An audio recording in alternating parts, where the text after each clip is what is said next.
but the novel has a lot of Chinese overtones.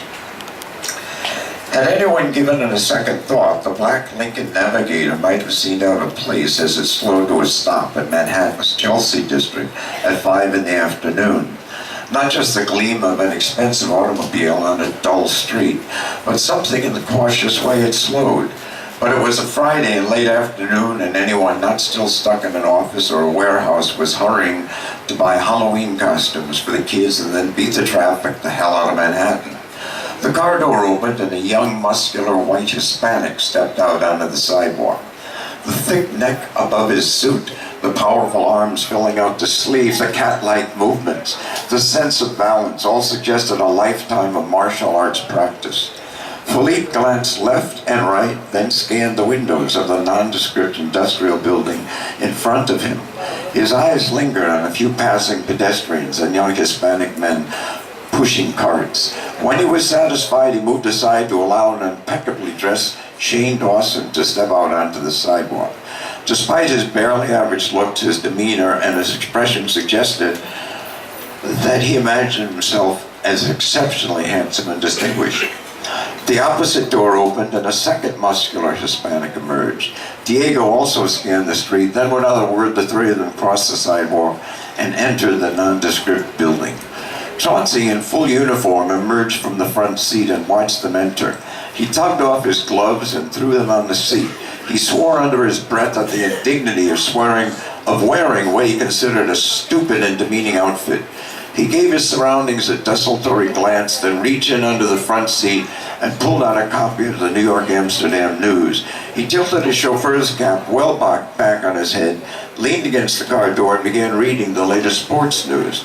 The three men passed through the shabby atrium and entered the elevator used for both goods and passengers. Just as the door was about to close, a middle-aged white male, possibly of German origin, stepped inside. He was a good 6 inches shorter than Dawson's bodyguards, and his horn-rimmed glasses gave him the appearance of an ivory tower college professor. He wore an open-wool topcoat, knit vest and tie, khakis and tassel loafers that looked new. Felipe and Diego stared suspiciously at the man, but he gave them a diffident nod, mumbled something about the cold weather, and quickly looked away as if embarrassed. The elevator doors opened on the 12th floor and the four men got out. All walked to the same door. One of the bodyguards warily eyed the professor while the other rang a bell, but they had already written him off as a potential threat. A peephole darkened, after which the door immediately opened.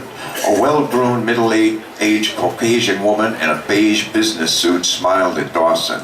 "It is so good to see you again, sir. Please come right in." The professor spoke to the woman. "Excuse me, The woman totally ignored him and spoke to the two bodyguards. "Please take your usual seats." And then, with even more respect in her voice, again addressed Dawson. "This way, sir." As the woman led Dawson into another room, she curtly pointed the professor in the direction of the gum-chewing receptionist sitting behind a desk. Then she closed the inner door behind her. The professor walked to the receptionist and stood before the desk, looking for all the world like a schoolboy about to be reprimanded. The receptionist, a young woman in her 20s with reddish-brown hair and redrawn reddish-violet lips, was fully absorbed in using the arrow keys of her computer to prevent two yellow cats from catching and devouring a brown mouse. The professor spoke diffidently. "Rodent's Revenge." The woman spoke without looking up. "Excuse me? Rodent's Revenge. I have that game on my computer as well.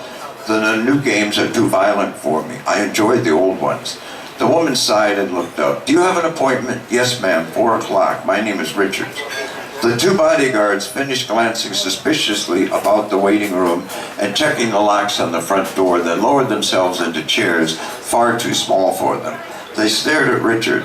The receptionist reluctantly halted her game to check her computer. "Richard, your first time with us, Richard?" "Yes, ma'am."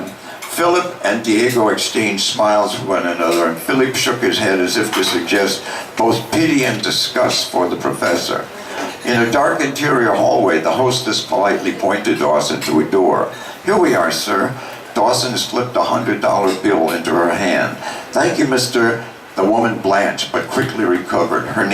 His name was never to be used in any of his establishments. "Smith." She bowed her way nervously out of the room. Dawson waited for her to walk off, wondering if her slip-up was serious enough for him to